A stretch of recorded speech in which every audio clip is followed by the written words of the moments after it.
Would entertain a motion for that. Al Bryan, second by Fisher.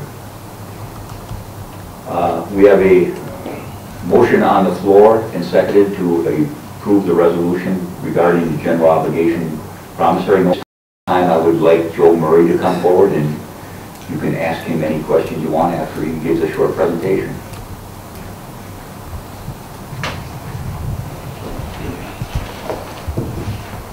Program as its capital program.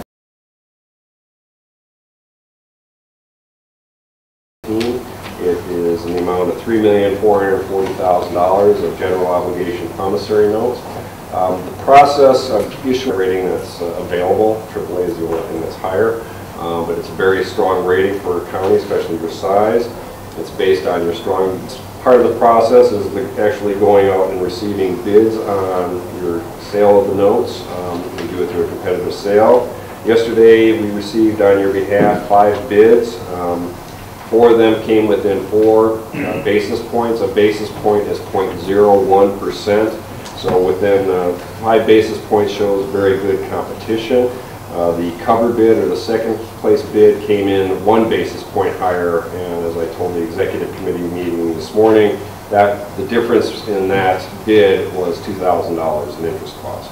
So it was very competitive to show that there was a lot of interest in your debt. The low bid yesterday came in from Bankers Bank at a true interest cost of 2.77%. I'd be happy to answer any questions you might have in regard to the resolution or the sale yesterday. Any questions for Joe?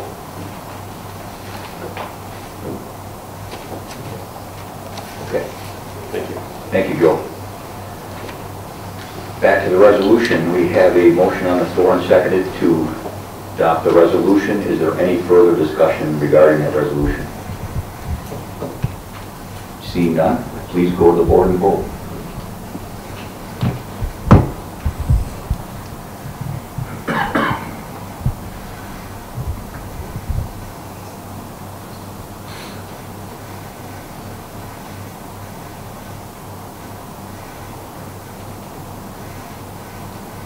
And that motion passes unanimously. Thank you.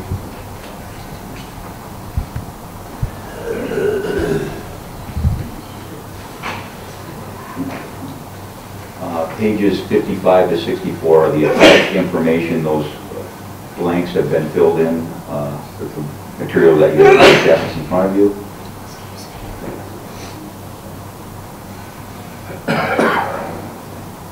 Which brings us to our second resolution, also brought by the Executive Committee, and I will ask the clerk to read that. This will be Resolution 18-10-2 to authorize the sale of tax deed property back to former owner. Fiscal note, paid amount of $18,194.18. Motion by Hamilton, seconded by Clendenny. We have a motion on the floor and seconded to approve the resolution. Is there any discussion concerning the resolution? Any discussion? Seeing none, please go to the board and vote. Not yet. Oh, I'm sorry. I was asleep. Okay. My bad. Now you can go to the board and vote.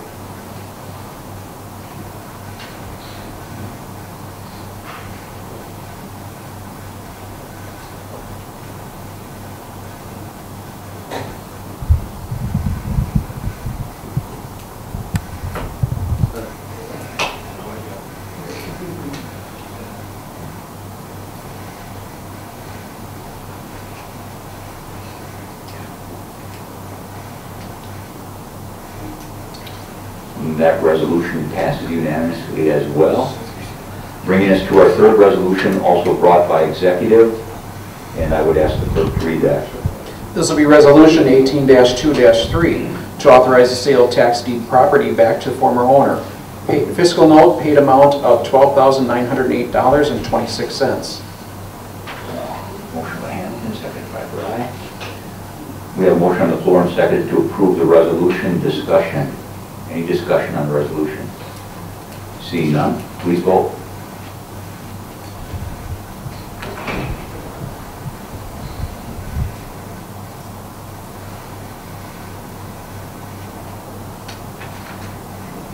And that passes unanimously. We're moving along pretty well this morning. Next resolution from executive, and I will ask the clerk to read this. This will be Resolution 18-10-4. To tax deed eligible property, authorize the tax deeding of property in compliance with Section 75.14 Wisconsin statutes. Fiscal note, the taxes from 2014 to 17, special charges, delinquent utilities, special assessments, publication fees, and tax deeding expenses total $109,463.15. Motion by Hamlin, seconded by Fire. We have a motion on the floor and seconded to adopt the resolution. Discussion. No discussion. Please vote.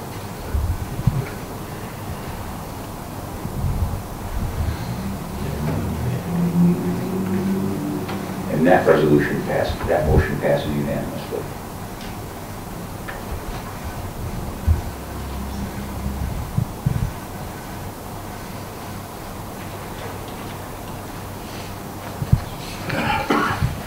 Brings us to our fifth resolution, also brought forward by the Executive Committee, and I will ask the clerk to read that as well. This will be Resolution 18-10-5. To approve the attached wage plan superseding all previous wage plans. Fiscal note, none in 2018. For 2019, there would be an impact of approximately $9,739 by eliminating merit pay program, which awards employees a merit bonus past step 11. Motion by Rye. Is there a second? By Curry. We have a motion on the floor and seconded to adopt the resolution. Discussion. Any discussion? Supervisor Plummer. Thank you, Mr. Chairman. We live in an extremely competitive world today, and whether it's on the corporate front or on the government side, the best and brightest of us are constantly being recruited by the competition. Our state currently has about 107,000 unfilled skilled positions in this state, and that's due to the booming economy that we have right now. That competition is creating a void, especially in the public sector. Foxconn and its ancillary spin-off businesses down there are going to employ about another 20,000 people, and this has already exhibited tremendous impact on the public sector in southeast Wisconsin. Any one of you in this room who's ever been involved in employee engagement exercises knows that recognition of excellence is the most often the first or second leading reason people either go to or stay with an employer. They also know that retention is extremely less expensive than recruitment. There's no organization, or for that matter any country in this world, where everyone performs equally. We need to recognize those who are stellar. We need to go above and beyond, and hopefully set a standard that all are striving to achieve. The current merit pay system may not be perfect, but it's the best we have. Let's try to perfect it, not eliminate it. I want to reward exceptionalism, not tamp it down. I'll grant you that all merit pay plans are subjective to some extent. Most operate on a bell curve, and ours was modeled as such. We need to keep this tool in our arsenal. We need to trust our management in making those decisions. There's something that a couple of companies have in common, and I'm going to mention those real quickly here. You've probably heard of some of them. Apple, Google, Amazon, Berkshire Hathaway, Disney, Starbucks, and Southwest Airlines. The 7 most admired companies in the world to work for. And guess what? Every single one of them has a merit pay plan or a bonus plan to keep and retain those employees. With that being said, Mr. Chairman, I would move to amend this resolution by striking the third whereas, and in doing so include our current merit pay system language as part of the new wage plan. I know this would also change the fiscal note slightly, and as an aside, I'd recommend that the Executive Committee look at increasing the funding and expanding that program. So my amendment would be to strike that third whereas and allow our current merit pay system to remain as part of the wage plan. I will second that. Okay. We have a motion on the floor to amend the resolution and seconded. Is there discussion on that? Peter, is that debatable? The amendment is debatable, right? Okay. Discussion on the amendment. Supervisor Clendenny. Thank you, Mr. Chairman. I'm the one that made the motion a couple months ago at the executive committee to get rid of merit pay. And it was seconded, of course, and it was a unanimous vote to do that. And then I received phone calls from employees and people I know and saying, isn't that kind of stupid to do that? And for a lot of the reasons that Lance had indicated there. And so we did another vote on it. And at least we had a chance to take it back to our different committees. And I don't know what the results was in some of them, but then we voted again on it, and it was to take merit pay away. And at the same time, I presented a different plan, and it wasn't considered at all. So I would vote for this amendment, certainly, and I think we should be keeping our merit pay and revising the pay plan. Thank you. Supervisor Fisher. I will also be voting for this amendment. I think that we need to be supporting our employees. I believe that this system is not broke, and if it's not broke, why are we attempting to fix it? I think the bigger issue, and I've said this at the committee level, and I will say this here at county board, I think the bigger issue is looking at our overall wage plan, and I think until we have looked at our wage plan, we should not even consider making any kind of modifications to the merit plan. Thank you. Anyone else? Discussion on the amendment? Supervisor Curry. Thank you, Mr. Chairman. So what is the amendment? Has all the supervisors seen this? The amendment is to strike the, and maybe the clerk can explain it better. Not explain it, but I'm going to try to paraphrase Lance, and if I didn't do a good job, Lance, let me know. I have a motion by Klimmel, seconded by Clendenning, to strike the third whereas and allow the current merit pay program to remain in place. All right, so it's just the elimination of the third whereas. All right, that's clarification. There's probably nobody in this room that, there's quite a few of us in this room that were here when Act 10 came in and the present system was put in, so there's plenty of blame to go around. It's easy to blame human resources, but there's nobody to blame but ourselves. We created a system, and the third whereas is about as clear as you can get. Merit pay was instituted by a resolution in 2013, 5 years ago, but had parameters and eligibility requirements were not fully articulated and approved. So now we're going to try to put a merit pay system together on the county board floor. I don't know. This is something that should be done outside of the county board and then brought the system to here. Initially, the merit pay systems, and that there is no such thing as a perfect merit pay system, takes a long time to put together to bring credibility to the system and credibility to our employees. I would vote against this amendment. Supervisor Holbrook.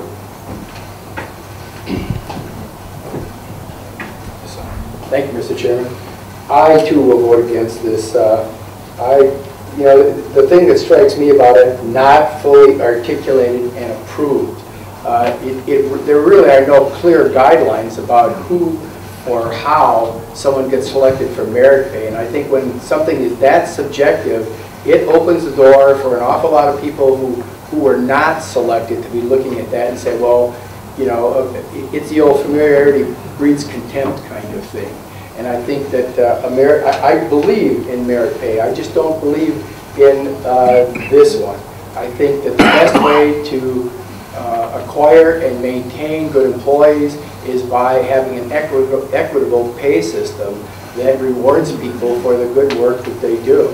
I'd be more than happy to take a look at other types of systems for merit pay, just not this one. Thank you. Anyone else before I go back to Supervisor Fisher? Vice Chair Rosen. So I know the executive committee struggled with this, And I have been in favor of eliminating the merit pay, but then we took it to our Health and Human Services Committee, and our department heads were not in favor of eliminating merit pay. So as chair of that department, I felt strongly that we needed to listen to our department heads as to the benefit of merit pay. But I'd like to go back to what has been said before, is that our pay plan is not good. And no amount of merit pay is going to make up for not being competitive with some of our wages. And so I am really in favor of us looking at that wage scale and making sure that we do a good job to bring our salaries up so that we don't lose our good employees, and make sure that we pay people competitively for the work that they do, and then build a merit pay perhaps in that has parameters and is not kind of wishy-washy with the verbiage that's in here. So I won't support the amendment, but I will advocate for working on our pay scale and for making sure that we have competitive wages, and then within some parameters advocating for the return of merit pay. Anyone else before I go back to Supervisor Fisher? Supervisor Fisher.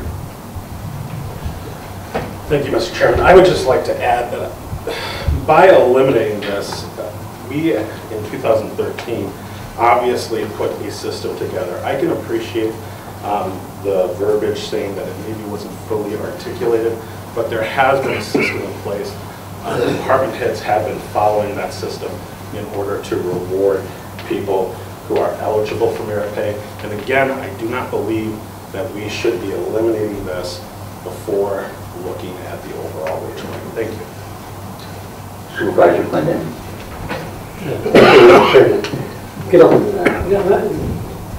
The motion on the floor is for the amendment, and that's what I'd like to speak to them.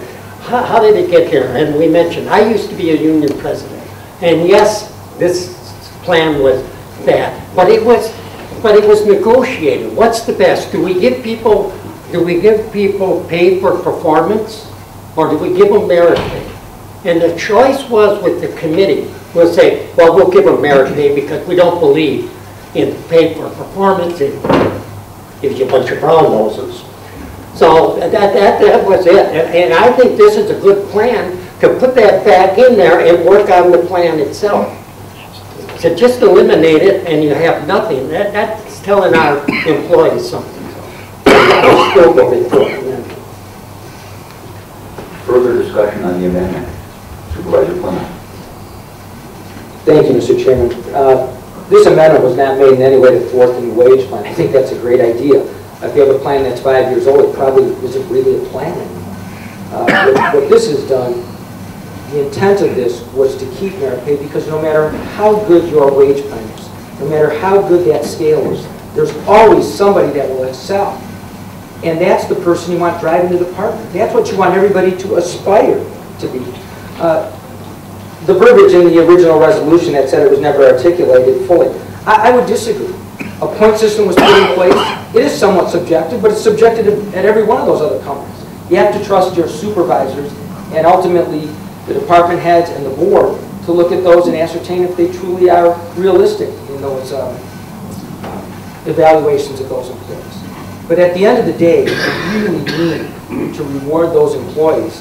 You need to have a new wage plan. I just want to see this be part of it. You can tweak it, you can do whatever you want. I just don't want to see it eliminated right now. Thank you very much. Supervisor Holbrook. Thank you, Mr. Chairman. You know, the biggest problem I have with this is the subjectivity.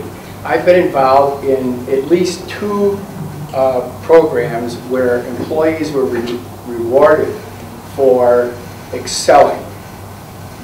One gave it to the group, recognizing that nothing that a department does is done by individuals alone. And the merit pay that I got working for a multinational corporation was based on how that group performed to the plan that was put forward on the previous fiscal year. The other system that I was part of rewarded individuals for excellence, and it was not subjective. It was very objective about how that merit that person received was arrived at. So the problem I have with any merit system is the fact if it is subjective or objective.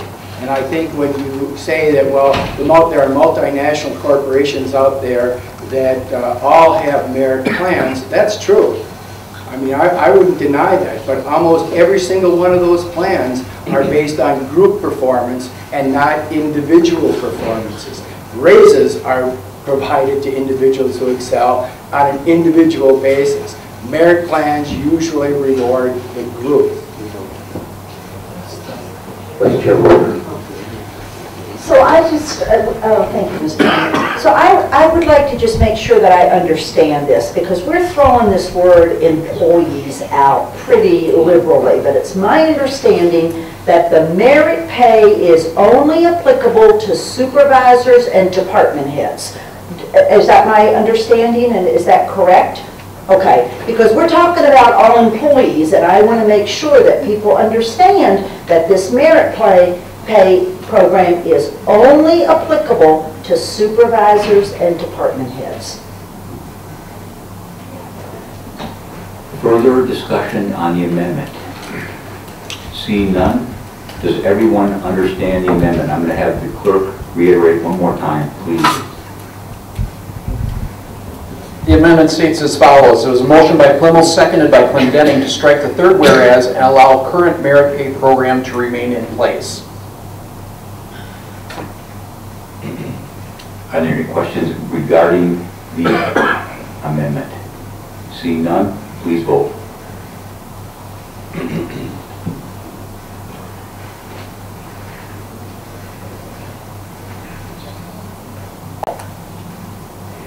The amendment passes. So now we will vote on the amended resolution. You want to dive into that one? No. Now, the fiscal concerns, I don't know if we can really properly address those right now. I know they're relatively small, but you want to take a stab at it? No. Well, then you leave it up there. Does everyone understand what we're voting on as far as the amended resolution goes? Any questions? Supervisor Curry.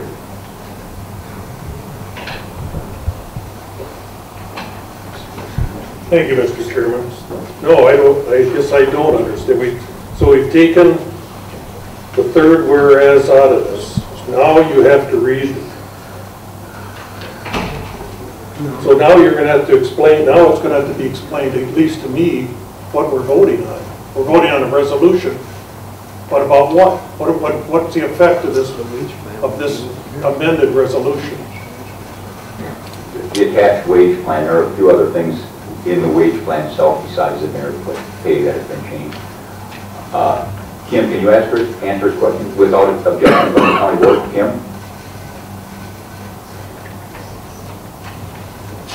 Thank you, Mr. Chairman. The two other changes to the wage plan are the annual wage increases would be effective January 1st instead of the first full pay period after January 1st, and the annual wage appeal process, it changes the timing for that annual wage appeal process, otherwise known as the JDQ process. Thank you. And I will try and address fiscally, Marla, correct me if I'm wrong, we just reinstitute the $9,739 in 2019 budget. Any other questions? Any other questions? We will vote on the amended resolution. Please vote.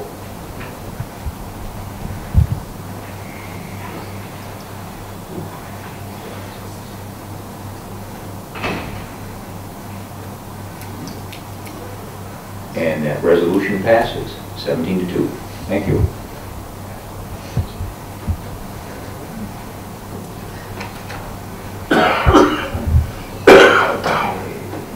Health Health and Human Services Committee meeting minutes of September 27th on pages 76 through 79.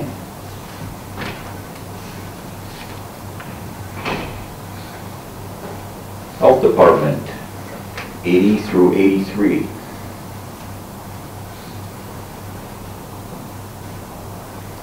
Human Services, 84 through 90.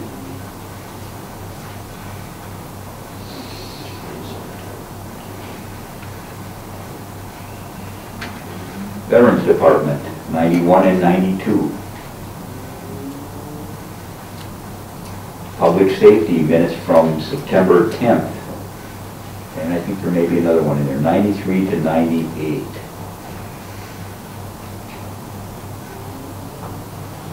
No, that's the only one there. Humane Officers Report, 99 through 102.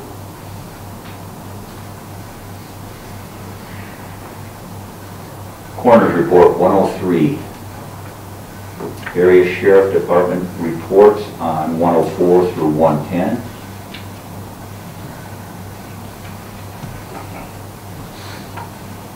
Seed Committee, 111 through 118.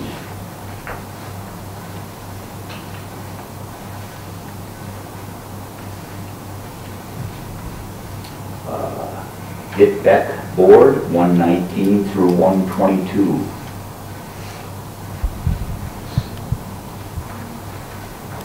Land and Water Conservation Department, 123 through 127.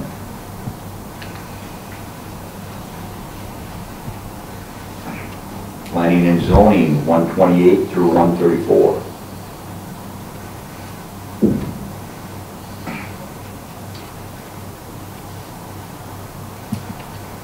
Extension Report, 135 through 138.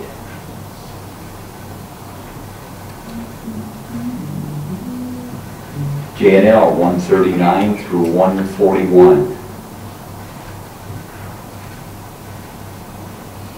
Child Support Agency, 142. Corp Council, 143 through 144. Register of Deeds, 145. There's a couple of claims on 146 and 147. PERC Committee, 149 through 152.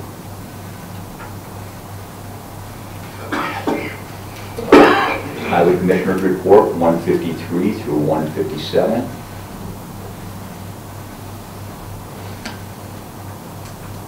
Parks Construction Supervisor Report, 158. Parks and Forestry Office Supervisor Report on 159. Parks and Forest Director Report, 160. Forest Administrator's Report, 161. Central Wisconsin State Fair, 162 through 166.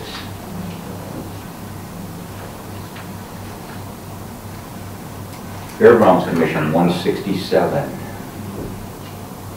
Various library minutes, 168 through 174.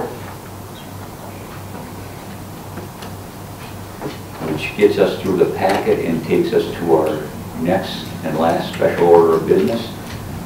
Shane, do you want to come forward, please? Nancy as well, yeah, apparently, okay.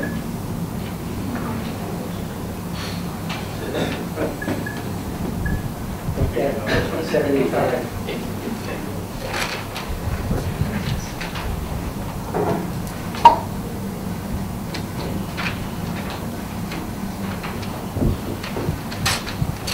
Good morning. So, this morning we're going to talk a little bit about groundwater. There's been a lot of discussion on this topic over the last few months since the water testing program that was offered down in Sutherland County and Juneau County. Nancy and I agreed to partner up on giving you guys a presentation today that will hopefully open the discussion gateway for future work that we might be looking at doing, and also just to give you a better, a better overall overview of what we've done since we found the hot spot, contamination spot in that agricultural corridor in the south. So just to give you a quick frame line of the presentation, I'm going to talk and go through some slides on the basic groundwater concepts, just in general. And then I'm going to turn it over to Nancy to talk about the Armenia-Port Edwards water sampling program that was run, go through some of the results. And then I'm going to kind of wrap it up with what the county has done as far as actions we've taken, what we're working towards in the future. And hopefully that will answer some of the questions of the county board body and also concerned citizens that are living in those areas. So we'll get started here. So what exactly is groundwater? It's water that's filling pores, cracks, fractures, and other geological materials beneath the Earth's surface. It's basically the saturated zone beneath our soils that traps and creates an aquifer. And I would like to point out that I do have some special credits and thanks to a couple of individuals that have given presentations on this topic. Ken Bradbury from the Geological Natural History Survey and Kevin Masaryk from UW-Stevens Point have done a tremendous job educating us and our oversight committee on the vulnerability of our groundwater here in Wood County and what types of things we can do in the future to better plan for protecting that. So this is a pretty simple schematic, but it's what we call the water cycle. Obviously the precipitation comes from the atmosphere, drops to the ground, and depending on land uses, makes its way down to the groundwater table. And there's many things that can impact that through the process. So this illustration kind of shows typically groundwater moves from high points to low points, and it comes out at a discharge point in most respects. This shows the recharge water table versus the saturated zone, and also the soil zone and how the whole process works as far as the turnover of groundwater through usage. This is a good illustration. It kind of throws in a three-dimensional look at topography and how it affects groundwater flow. Now this would be the surface. So we're looking at the contours and the topography. And if you see the dashed lines, those are basically the high points in the landscape, and those would be what we call divides. So typically your surface water runs downhill to the low points. The next slide is going to show taking that landscape kind of out of the picture, lifting it up, so to speak, and talking about groundwater movement. This isn't exactly how it works out every time, because groundwater tables are unpredictable and it's hard to get a real good picture of what they look like underground. But for this illustration, we'll show that the one thing we do know about groundwater is that it will travel from high points to low points. And if we envision that this would be a similar topography underground, it's going to move to low points and it's going to discharge at those low points. There's the groundwater divide, obviously, just like on the surface. This is talking a little bit about recharge areas, drainage areas. It illustrates a well and what, in terms of draw-in, in terms of days and years and centuries and a millennium. It's a complicated process. There's several different aquifers that we're talking about. The unconsolidated, confined, and confined in a lot of cases underneath bedrock at a deeper. Groundwater moves from recharge areas to discharge areas. This is a good slide. I think this says a lot. How rapidly does groundwater move? Flow rates really depend on soils and topography and gradient and the presence of fractures in your soils. But to give you an indication, clay water moves, literally in inches per year. Sandstone, tens of feet per year. And in limestone, it can move hundreds to thousands of feet per day. So when you get those fractures, like in the dolomite soils, up in the Kiwani area, it can move quite rapidly.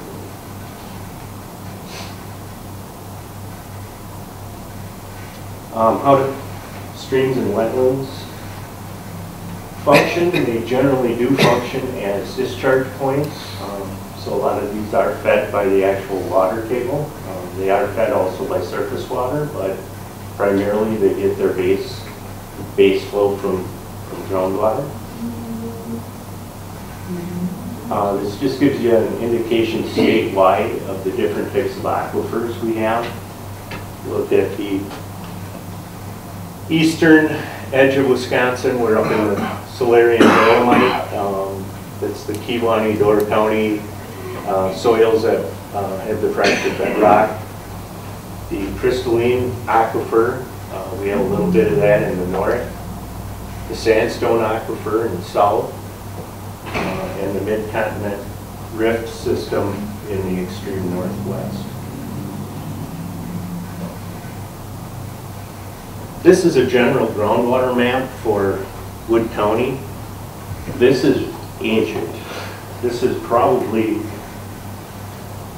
30, 40, 50 years old and has not been updated for a long time. And these are the types of tools that we're going to need in the future for some planning and developing, water protection plans if we're going to do work in the future with this. This is a general bedrock coverage for Wood County. The capture zone is land surface where precipitation infiltrates the soils and to the water table and flows to wells or springs or discharges to rivers and streams. This is a generalization of groundwater flow in Wood County. This map was put together looking at like 5 different maps to come up with this one composite map. As to its complete accuracy, it's general. It probably has some assumptions in it, but it's about all we have right now for telling us the direction of groundwater flow underground. This is also a conceptual map that was put together by UW Stevens Point for us.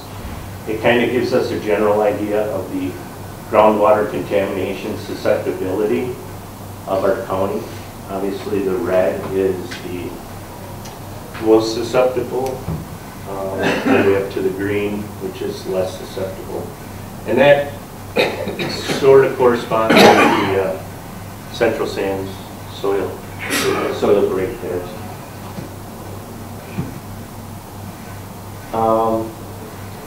So this throws an illustration in there, number 3 there, regarding septic systems a little bit and the direction of ground flow, just showing how groundwater flow can affect some people if they're in the direction of flow. So this drain field here could affect this well, but not their own well. Just a conceptual drawing. So now I'm going to turn it over to Nancy to talk about some of the specifics of County of Armenia and Port Edwards, and then I'll kind of wrap it up with what some of the stuff we've been working on since the testing. Just going to give you some, just a basic background of what we did in the Port Edwards and Armenia area, and kind of why we did it, and then some of the results. Juneau County contracts with the Wood County Health Department for environmental health services. So that's what kind of tied the two counties together. In early 2018, I met with some of the citizens of both Port Edwards and town of Armenia, and they expressed serious concerns about their water quality and the high nitrates in their area. One of the problems with that, their concerns, is that water testing results that they had were from just a number of different sources at different times of the year. Some labs were certified, some were not. So we didn't have good data to really base our knowledge of what is the seriousness and what's the extent of this the issue.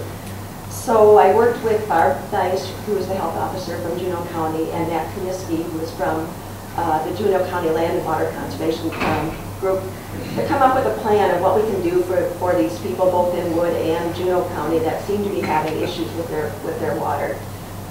So what we decided to do is a groundwater survey of this area to figure out what the extent of the problem was.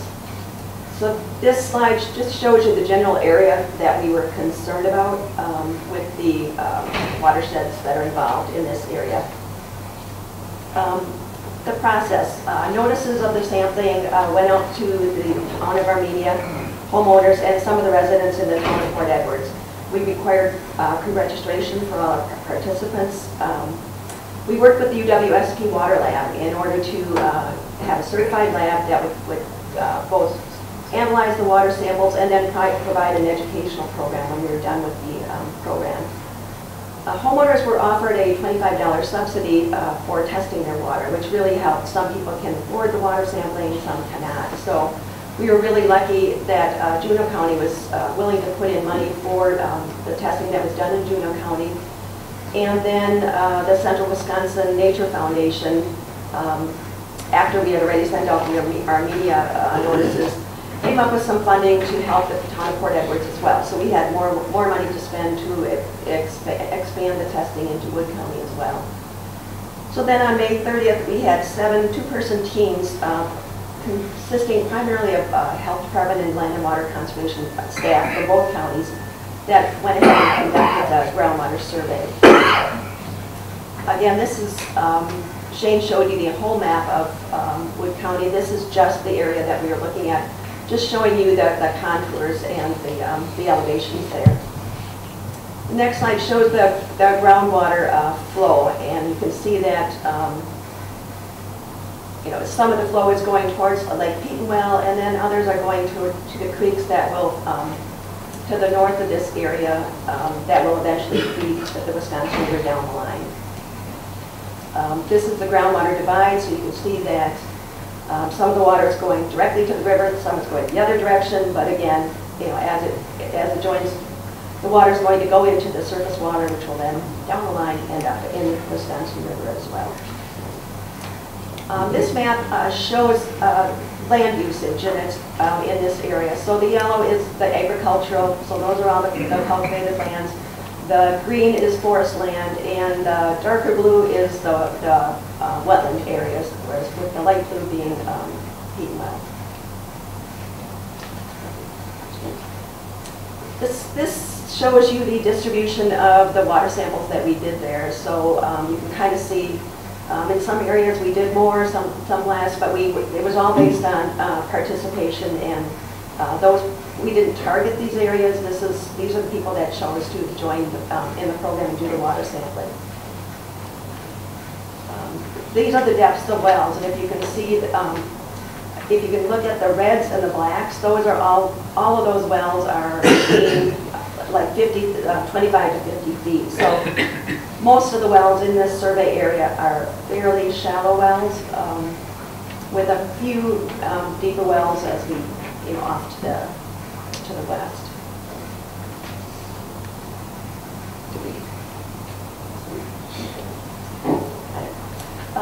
If any of you are considering testing your water for water quality, there's reasons why we test water. Everybody in this survey all got tested for nitrate and chloride. Those are two things we wanted to test for sure.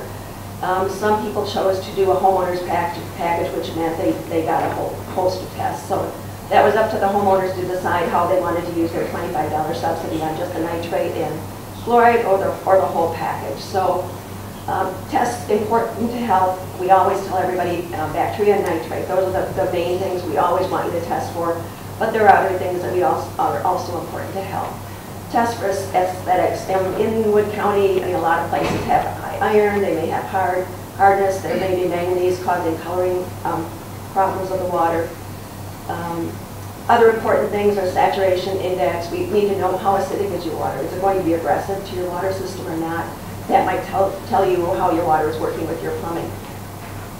This is a good slide because it shows, red are all what human influences is on all of those red ones in red, and blue are the naturally found water quality parameters.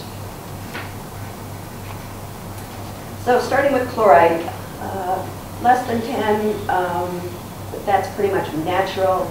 That middle section, all in the yellow, those between 10 and 250, those are showing that there is some human influence on the water quality if your chloride is above the 10. And over 250, there's recommendations that that is too high.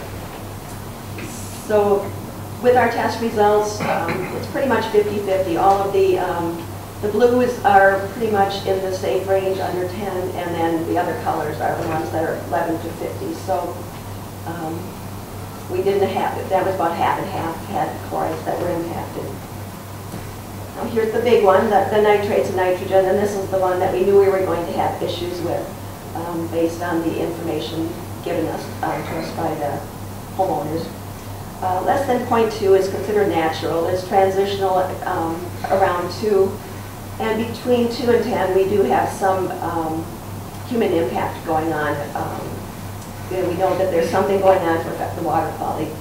And greater than 10 is exceeding the federal and state drinking water standards. Previously, we considered that water over 10 was just a problem for infants and the blue baby syndrome. We now know that water over 10 is also very important for pregnant women or women intending to become pregnant, because it can cause neural tube defects in infants and developing infants, which could lead to miscarriages, those kind of things. We now know that this nitrate issue is not just an issue for infants, it also affects adults as well. So potential health effects for adults would be diabetes, thyroid disease, certain types of cancers, and those with existing heart or lung disease might be more susceptible to harmful effects of excess nitrates. On this slide, if you look at the reds and blacks are primarily the ones with the highest levels of nitrate. So about 41% of the samples exceeded the nitrate standard of 10 milligrams per liter. We had 18 samples in Wood County and 86 samples in Juneau County that were tested. The 2017 DADCAP groundwater survey indicated that in agricultural land, you would expect that about 25% of drinking water samples could be expected to be over the limit of 10, and we had 41%. So this was very serious. It was much higher than the average for the state. This was just the first round of sampling. Obviously, this sampling did not show us the full extent of what our problem is. So we need to do more sampling, more testing to find out just where, how much more needs to be done and what is the extent. This is a map showing the corridor of where we are thinking we need to do the additional testing, with the green little dots being the Juneau County residences and the purpley ones being the Wood County residents that we need to continue to test. We're thinking there may be about 700 more people that we need to get to in order to find out what their nitrate levels are. Juneau County just passed a resolution to provide up to $20,000 for startup costs for a nitrate lab for the Wood County Health Department. So we're working on that right now. What Juneau County would like is for, the reason they put the money forth is to allow us to provide a reduced cost for nitrate testing for residents so that we can do the rest of this survey, and it will be affordable for the residents in this area. Shane will be talking later about an agreement with the farmers to continue the work in this area. And we're going to make sure that all homes that need to be tested and want to be tested will be tested. And those exceeding the standards, we'll definitely let them know, about the health concerns and what the impacts could be on their health. The EPA, right before we did our testing at the end of May, came in and did some testing, and we were not working together on this. We didn't know they were going to be coming in. So they did 41 boreholes in this same, similar area, but more surrounding the Central Sands Dairy. They tested the water at 2 different depths, 20 to 34 feet, and then at a deeper depth. So starting with this, this is just giving you an idea. At 20 to 34 feet in those 41 boreholes that they tested, 41% exceeded the nitrate standard of 10 milligrams per liter, which was the same results that we had gotten in ours. And then in the next slide, at 36 to 49 feet, again, very similar results, 42% exceeded the nitrate standard of 10 milligrams per liter. So they were more concentrated around the dairy, ours was spread out, but the results, again, were very similar. When the EPA came on May 3rd, they also did 5 homeowner samples, and all 5 of the samples that they collected were well above the standard of 10. So, and I don't have the addresses for these, and I'm not exactly sure, but I know they were in this. They were very close to the area that they had studied. That was the area they were concentrating on. On your desks, I gave you this map, and it didn't turn out well on a slide, so I just gave you this, and I know it's tiny, but it kind of gives you an idea of the full range of testing that's been done in that area. The red and the orange squares are the ones that are high nitrates that would exceed the standard. So it includes both the EPA's testing that we did, and then some testing that was done in the 90s previously in the Wood County area.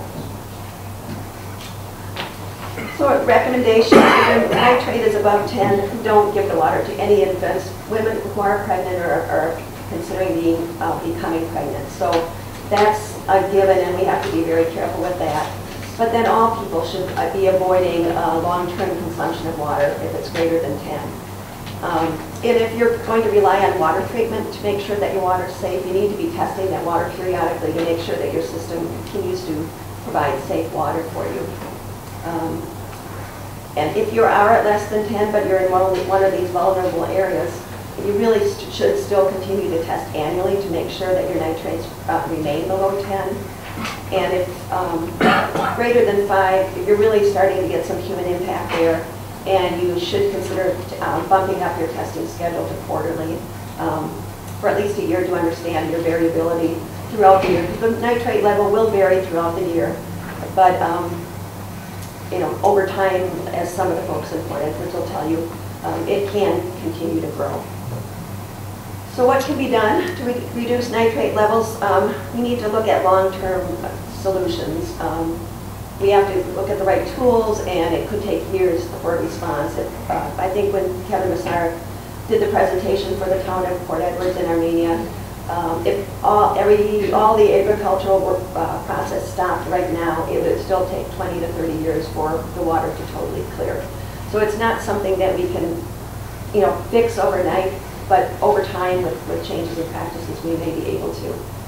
So in the short term, the fix would be a new well, which right now we know that based on the work that we've just done, if people drill a well down to 80 feet and case to 80 feet, they're pretty much assured to get safe water, but we don't know how long. Because the contamination will continue, and it will continue to get deeper. So we don't know how long that will last. People can go to bottled water, which amounts to about $190 per person per year for households. Or they can do the water treatment devices. And reverse osmosis also removes most pesticides, distilled water, anion exchange. They all have their pluses and minuses, but any of those treatment systems, they need to be maintained. They need the filters to be maintained. So there's there's the initial cost of putting it in, but there's also the ongoing cost of maintaining that system. So I'll turn it over to Shane. Oh, and remember to get your flu shots. We've had a couple cases of flu already this year. So that's my health department.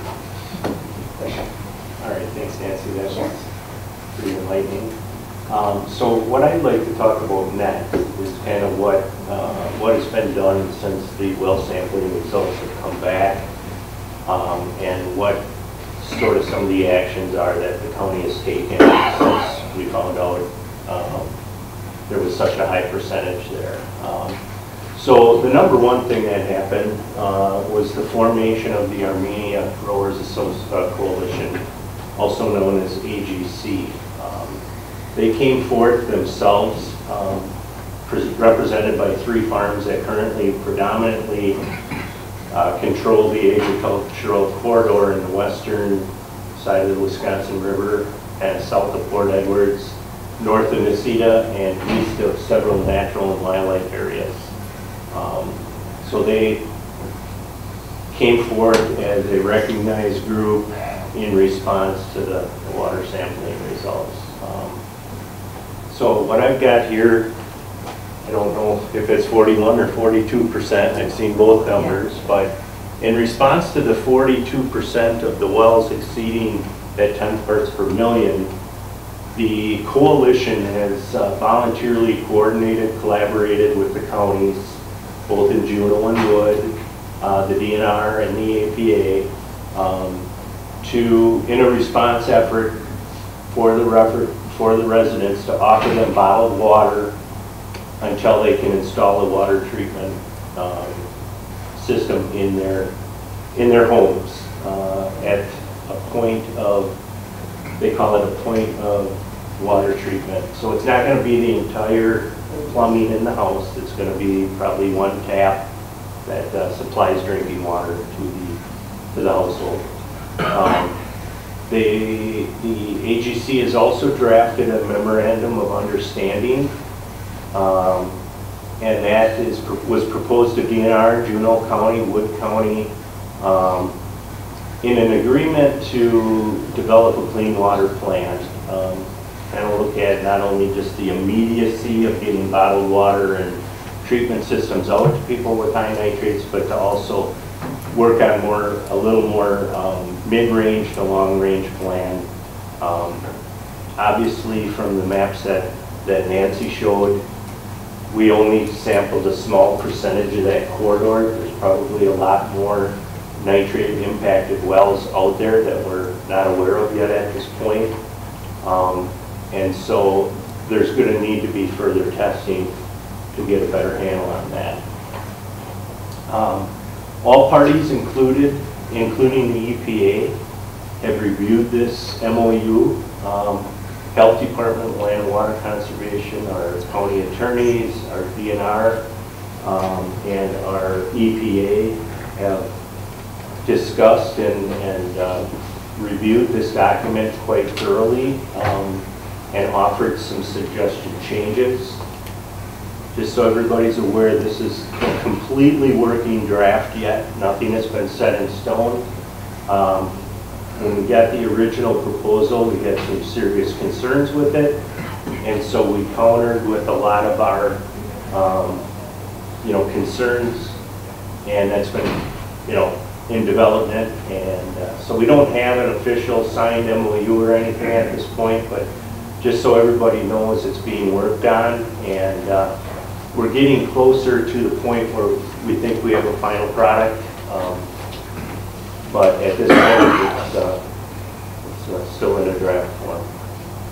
I'd like to talk about some of the things that the counties have been working on. Land and Water Conservation, Health Department have met multiple times. We're discussing right now future testing of that area, that corridor down there. We are currently putting together another testing protocol. We're not going to be able to do quite as many samples as the first time, but we're going to continue to keep working at that. We're just sort of working with funds we currently have. and those funds are somewhat limited. So at this point, unless the coalition steps up the game and gives us more money to work with, our efforts for additional sampling at this point are somewhat limited. But just so you know, we are working forward on that. Also, I've discussed with my oversight committee another effort where we could look at maybe doing a county-wide well water testing program. One of the number one reasons I'd like to see this done is to get a better baseline or handle on the water quality of the entire county. And of course, if we redid this sampling effort, it would include the area we're talking about right now, but it would also take into account the entire county. I think the timing on this is perfect. I crunched some numbers to give you some ideas on how that would work, and I'll share those with you in one of the next slides here.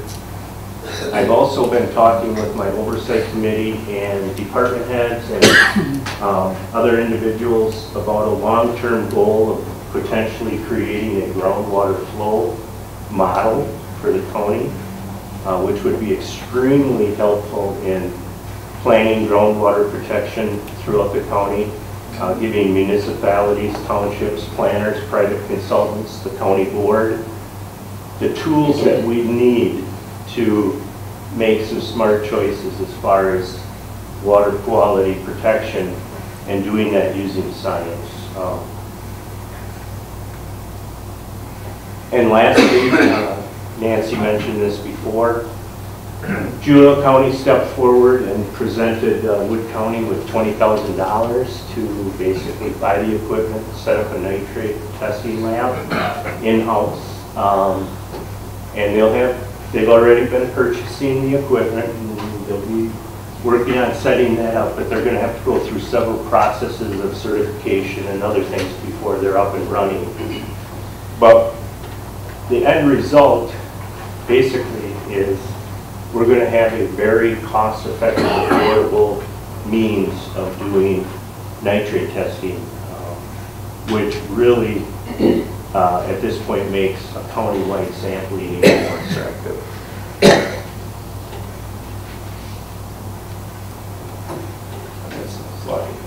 And data collection as well. With the addition of the nitrate lab, we're also adding a software program to be able to collect the data on the nitrates so that it's more usable for us to see where the areas of concern are and to be able to map the whole county that way. I've got a couple slides out of place here, so I might be jumping around there. So to give you an overview of what it would look like if we were to test the whole county, just taking a quick glance at it. We'd be doing some groundwork in my department, first of all, some GIS work, to really pre-select wells within the townships that would be tested, most likely ones that would have a higher probability of some sort of impact by whether it's agriculture or residential or whatever. So based on that, we would come up with the criteria and kind of pre-select where the wells would to get the best representation for the county. The county has 36 sections in each township and a total of 23 townships. That means 828 wells to be tested. Now again, there's probably not that many sections out there in some of our townships in the south. I don't think the residential or the development is there to have that many wells. Every section down there obviously doesn't have a well. So these numbers could vary, but this is kind of worst case scenario if we had a single sample in every single township, every single section in every single township throughout the county. So to give you a worst cost analysis of this private sampling, if we're able to do this in conjunction with the new nitrate lab that Wood County would be setting up, we'd be looking at 828 wells with an assumed cost of around $10 per sample. I think that would hopefully cover things. So about $8,200 for the whole sampling effort. Based on the number of samples and the workload, Health Department feels they could handle about half of those in 1 year. Would be a big undertaking, but we could even do it a couple weeks to split that up even more. So what that would mean is that looking at 2019 potentially for the first round of sampling and 2020 for the second round of sampling would be about $4,100 a year that we'd be looking to request from the county for this effort.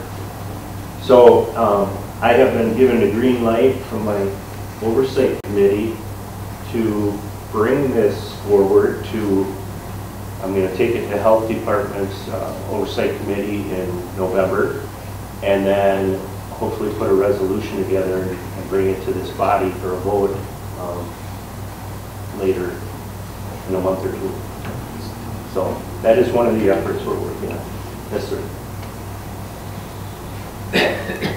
Thank you. What happens if Juneau County decides they want to do this thing? We're going to have less than 414 samples, right? This is just looking at Wood County, but now Juneau County's going to want to have theirs done too if they're throwing 20,000 into the pot. Absolutely. They've already talked with Health Department. They want to do a whole bunch of sampling.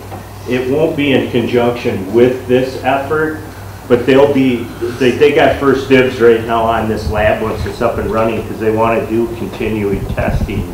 I don't know if they want to do their whole county, but they have had discussions with Health Department. That's why we're being somewhat skeptical on what we could handle for a water sampling effort per year. Without some additional bodies in Health Department, it might be kind of hard to be able to do all this. Right, that's where I was getting at. You're going to be looking at more bodies too, so that 4,100 or 4,100 a year is going to go way up if we have all the staff to do. This is just the cost of the samples. You know, we could be looking at a part-time UW Stevens Point person to kind of really put this together. We might be able to get some funds from Juneau County to help with the effort. But anyway, they feel they could handle this level of work in-house without additional staff. But if they start looking at really bumping up the sampling efforts, they're probably going to be looking at some additional help, and they may have to look for other sources of funding besides just the county. Especially in that corridor down there, because the county doesn't really feel like they're responsible to be paying for all the sampling down there. And we've proposed that fact to the coalition that they need to step it up and pay for stuff. And they have sort of offered to help fund positions in the county government to do the sampling of those corridor areas. And that includes Juneau County. Yeah, I have no problem doing whatever has to be done to get done. It's just that they're splitting the cost to, you know, helping us with the other stuff. Again, the 20,000 is great. Right. And they're going to be asking for extra. I would if I was in Juneau County. Absolutely. Juneau County has decided, right now the plan is finish up on the Armenia group, and then every year they would pick a township or two and then just work their way through the county. They didn't, you know, they aren't in a rush to get everybody done at one time, but they do want to move like a couple townships at a time per year until they get through the whole county.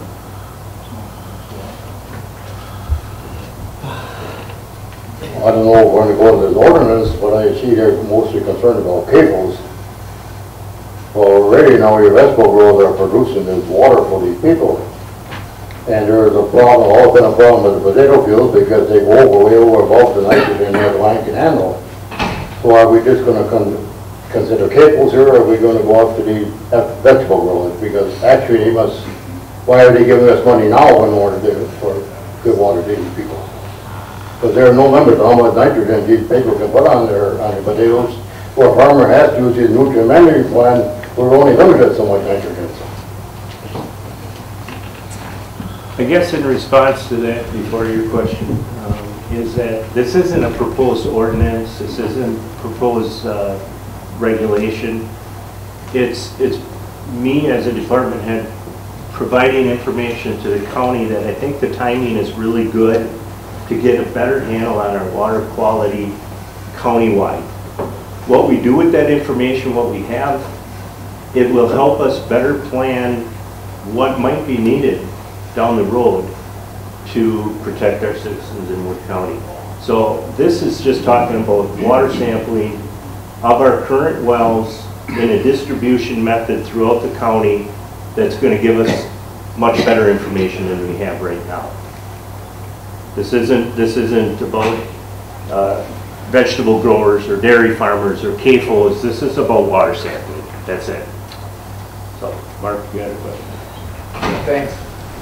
I think your presentation is wonderful. I think it gave a pretty good baseline of information to us, but I think the questions that I have are just kind of designed to make sure that we all understand the seriousness and the significance of this problem. I mean, three questions that I have almost that are all linked together is what's the average depth of a homeowner's well? What's the average depth of a high capacity well?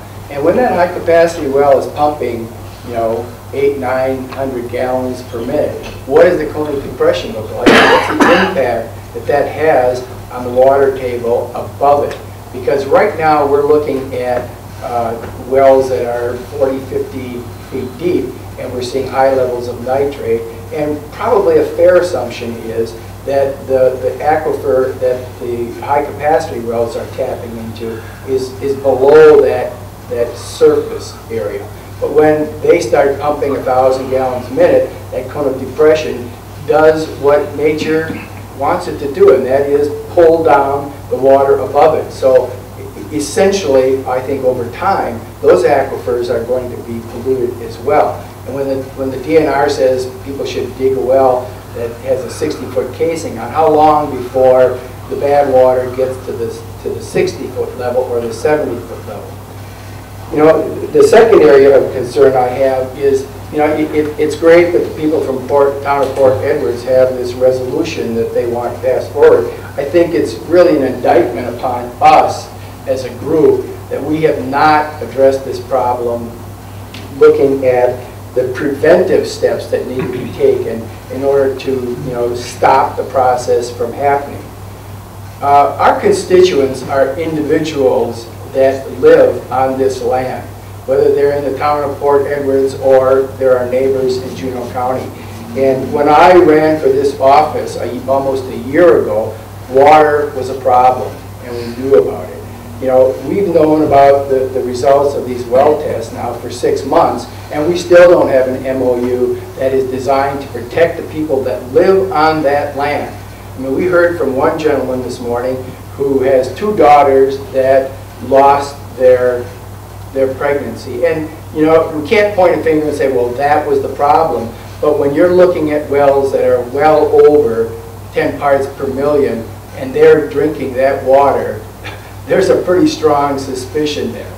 And I think that, we as a group, we need to take a very strong position in getting this MOU done. And the word I have is the MOU started with 10 years, and then it went to 4 years, and now it's at 3 years. How long is that polluted water that these people are tapping into wells, how long is it going to be there? It's there on geological terms, not on our 24-hour clock or our 365-day year. So first of all, we need to make sure that there is an MOU in place that covers these people. Our citizens, the people that vote for us, that expect us to do what has to be done to last at least 10 years, I would think. And then we need to come up with some preventive measures that keep this from happening for future generations. Thank you. Thank you. All wonderful comments, great questions. The long and the short, I can't answer your questions because we don't know enough about groundwater right now. But what I'm going to tell you is, for years, decades, The state of Wisconsin has pumped tons and tons and tons of money into our local county land and water conservation offices to deal with surface water issues. That's our specialty. That's what we know. We know very little about groundwater. So all the stuff you brought up and all the questions that you have that I can't answer is a perfect lead-in to the next couple slides that I want to go over. And it's talking about potential moves we could make in the long run to get the kind of questions you're asking answered and to be able to address some of these questions. So I apologize for the length of this, but if you really want to get the big picture of what we can do at a county level, you're going to see this. So you can walk out if you want. But. So at any rate, many counties are they're facing the exact same issues. It might not be central sands, it might be dolomite bedrock, it might be urbanization, they're not a rural county, whatever. There's been several counties that have built a groundwater model. They've partnered with the U.S. Geological Natural History Survey, USGS, their land records departments, all these different entities, to build a groundwater model to get a better understanding and give them the tools that they need in the GIS world to be able to make some smart decisions, to be able to plan smartly for true protection and answer some of the questions you're talking about. Why would we do it? What's our motivation? Who would the players be? How do we fund this? And what some examples of what this groundwater model could do. Why do we want to develop a model like this?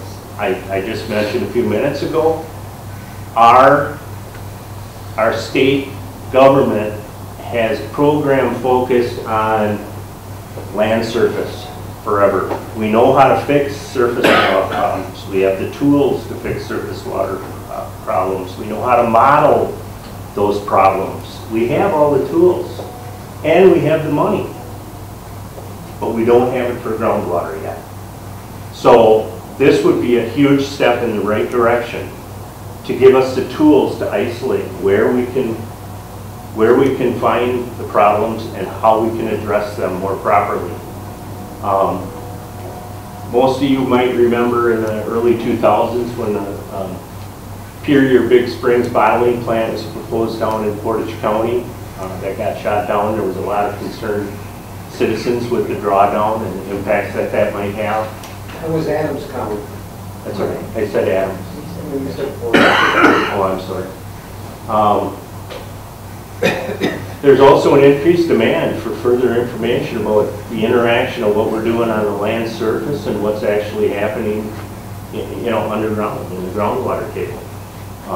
This model would answer a lot of those questions. With increasing wells above 10 parts per million nitrate, again, now's the time. Wasteland application concerns, whether it's manure, industrial, septic, commercial.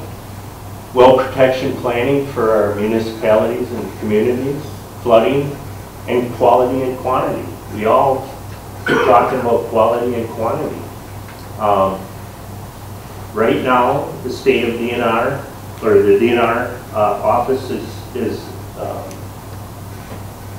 under the daunting task for about a year since another Act 10 came into play with the governor to study the drawdown effect of high-capacity wells. That is being studied right now, and they have to report later this fall to the legislature what their findings are. All the counties in the Central Sands region have been involved with that core group of people at DNR that are doing this study. We've been doing water flow monitoring on all of our groundwater fed streams to help support the information that they're gathering to run a model.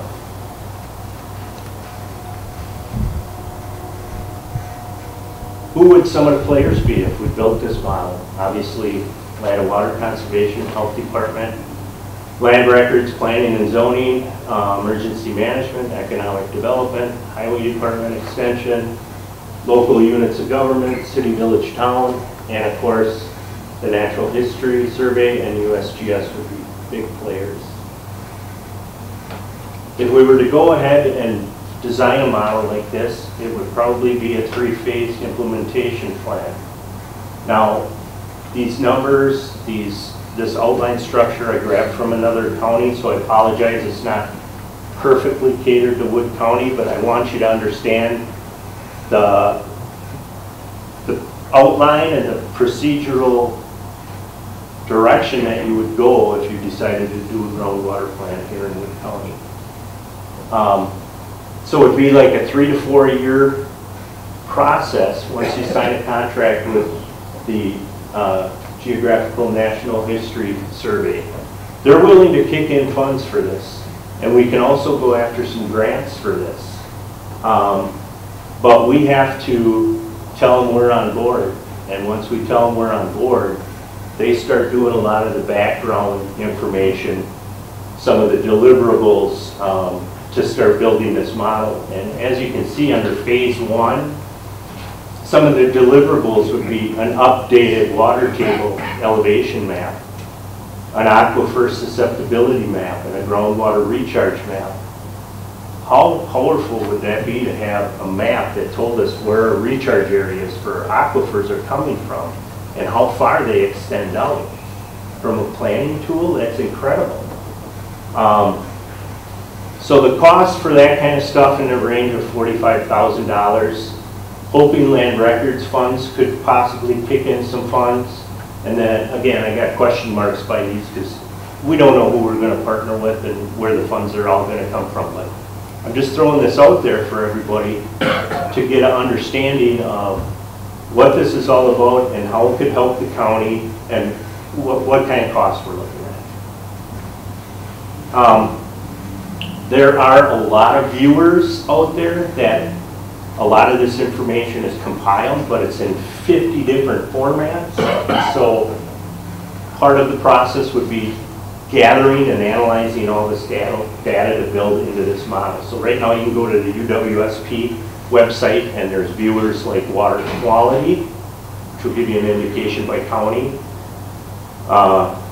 Again, you can check it by all of these different parameters. Say you want to find out what the nitrate is, they would give you a different legend with different levels based on selecting nitrates. Groundwater use and well locations. There's DNR websites that we would use to compile, again, that data we need, especially on high capacity wells. There's been more work done on high cap wells and siting and locating those than private wells. Because with private wells, we're relying on well construction reports that may go back 40, 50 years. The more recent data from 89 and on is a little more, let's say it's in digital form, so we can get at it easier. Again, these are websites you can go to for well information. Phases 2 and 3, now keep in mind, this is like a 3 to 4 year process.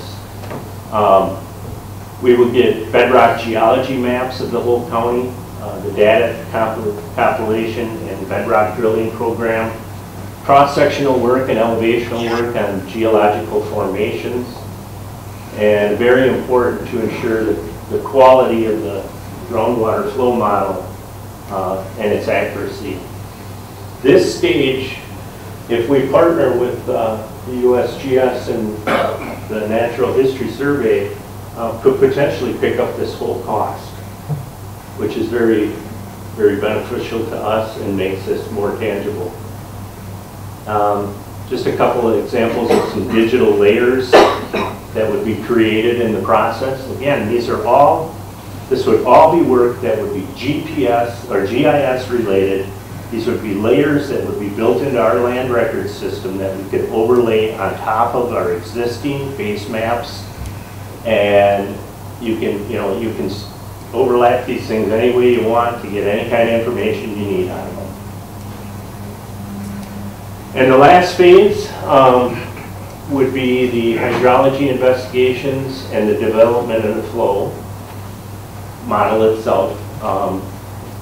The build of phase 1 and 2, to identify the aquifers, conduct field work, develop the computer groundwater flow model, capture zones for municipal wells, final report. Total cost, about $146,000. Again, this would be, negotiable where we try and find these funds, but again, just to give you an idea of overall cost. Summary of all the project costs, about $190,000, $200,000 over a 4-year period. So that's kind of the nuts and bolts of a groundwater model. Just going to give you a couple of broad range uses of quality and quantity. Municipalities, if they wanted to drill a new well or take a look at an existing well, they could use this as a tool to make those decisions.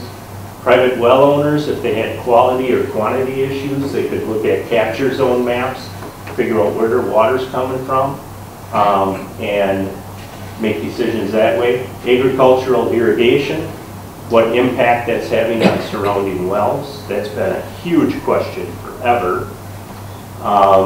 Wellhead protection planning for communities, on-farm winter outlot locations, so best place to overwinter cattle, that's going to have the least impact on groundwater. Evaluating wells with high nitrate issues already. Manure stack locations and nutrient management planning considerations. Wonderful tools to be able to make really smart, sound decisions on that. And then, of course, irrigation of ag fields and impacts on groundwater levels. Those are all questions we've had forever. And I truly think that this type of groundwater model would answer a lot of these questions for us. Just some examples of some maps that can be produced on GIS once you run the model. And that's it. Any questions? Bill? More just a request and a comment here. So this is an incredible amount of material to digest. I was watching my fellow supervisors during the presentation, which went an hour, I guess. When Cindy Cypress was here, she called it Dropbox. I think we call it documents for reference, but what we would want is both Shane and Nancy's presentation to be put in one of those locations for us to start looking at. It's going to take a long time. If I may just interrupt, Mr. Chairman, and I'm sorry to be too, but I don't know how big that file is or if that's even possible. We'll work on that. Yeah, we can. But the Dropbox, the documents for reference is in Dropbox. So those are the terminology comes into play, but we'll have to see what the size of this PowerPoint is. So we can have access to this to look at it over a long time. I'll do the best I can. Okay, the other thing I wanted to say, I'll do it quickly, is that with the MOU, with everything you've heard today, it's been Juneau and Wood County. And there might be a tendency for us to think, okay, that's pretty localized. Tonight at 5 o'clock, Adams County. The Adams County Board is going to meet with residents from Adams County for an hour to talk about almost exactly the same thing as it affects the peat well. So, don't think this is just Juneau and Wood. This is Adams County too, and they're meeting with their people. They've already met once. I went to that meeting, it was 3.5 weeks ago. They're going to meet tonight. They earmarked an hour for their citizens. Thank you.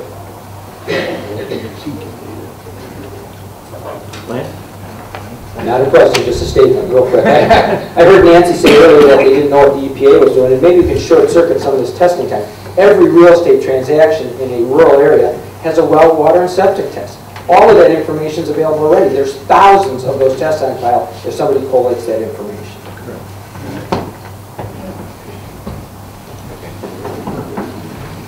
Well, thank you.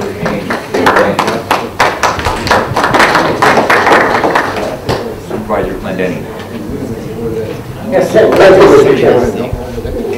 You know, very few times in my career on the county boards have I seen municipalities come to this. And I thank the town of Port Edward for coming here today. But the real issue here is, we talked about the water. And when we talked about frac sand, I think within 2 months, we had a program about frac sand and how we was keeping these people off our road because a higher body, initiated it. Here, I would like to know what, I think this is up to Supervisor from District 18 because this represents that district at Supervisor 18. And something should be done about it. But I'm saying right now, this is a health issue. These are people coming to you and saying, we have a health issue in the town of Port Edwards. And I think the health department should do something about it. That's my opinion. Thank you. Supervisor Holbrook. Yeah, I just want to clarify one thing. This is not, the position I took that I spoke of earlier, it's not anti-farm. I didn't engage in an undergraduate degree in agriculture because I hated family farms or what agriculture meant to our community. It's simply about our responsibility to respond to the health issue that that the people of the town of Port Edwards and our neighbors in Juneau County. We need to pay attention to this, and we need to pay attention quickly. It's not an issue that's going to go away, and I think our response needs to be as swift as it can possibly be. Thank you. Thank you again, Shane and Nancy, for that very comprehensive report. A quick reminder that our next month's meeting is not the usual third Tuesday because of the budget. It is on the second Tuesday, November 13th, with the budget hearing to precede that. Is there anything else that needs to come before this body this morning? Mr. Chairman, for everybody that stopped in my office to get their picture taken, your badges should be down there right now. Supervisor Zaleski, if you could stop down, Ruben will call Nicole and have her meet you there. We'll get yours stopped out right away. But if you guys could all stop down in our office in a nice, orderly fashion and pick up your badges, that would be outstanding. Thank you. What else would you expect? Okay. Microphone. You don't need to reply. Drop. Motion to adjourn. So moved. Hamilton. No say so. Who seconded? Motion to adjourn. All in favor indicate by saying aye. Aye.